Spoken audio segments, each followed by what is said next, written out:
There's going to be a percentage of people in this country that aren't going to get broadband by a cable or anything else, a very low percentage, but I think it matters to everybody to have decent broadband. So in this remote spot, nobody was going to come here, but it occurred to me that perhaps the 4G network sneaked across my farm somewhere, if only I could find out where.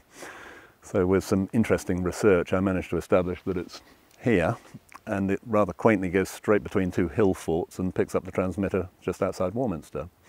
So it leaves me with the little problem of getting the broadband from up here, which is mighty fast, back to my house just over a kilometre away.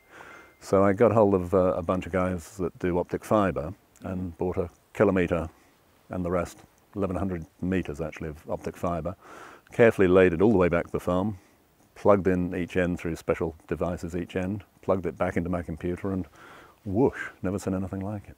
The way of solving this was really to get the router that should be on my desk. Having said that, it's a special industrial router, so it's tough, but more importantly it runs on 12 volts.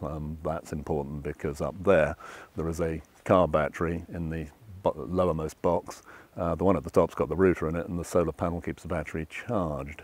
So that router would normally be on my desk. The battery is able to power a device to convert Ethernet, as it's called, signal, which would normally plug into your computer, into optic fibre signal, and without any loss at all, being optic fibre back to the house, and then it plugs back into the computer, having been retranslated by another device the other end.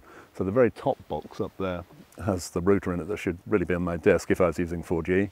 The 4G signal's going straight through that, and the solar panels charge the battery up in the box at the bottom. More importantly with farming now, you have to look up sites for your grants and subsidies, weather forecasts, and it's the speed that those pages change at. Now we were at 0.8 meg, maybe 1 meg on a good day, which would mean that if you watch maybe a pop video on YouTube, it would keep faltering. You know, you wouldn't be able to watch a 3-minute YouTube all the way through. Having plugged this in, we get between 60 and 70 meg, which is really like owning a Lamborghini. That's so fast that you really can't use the upper reaches.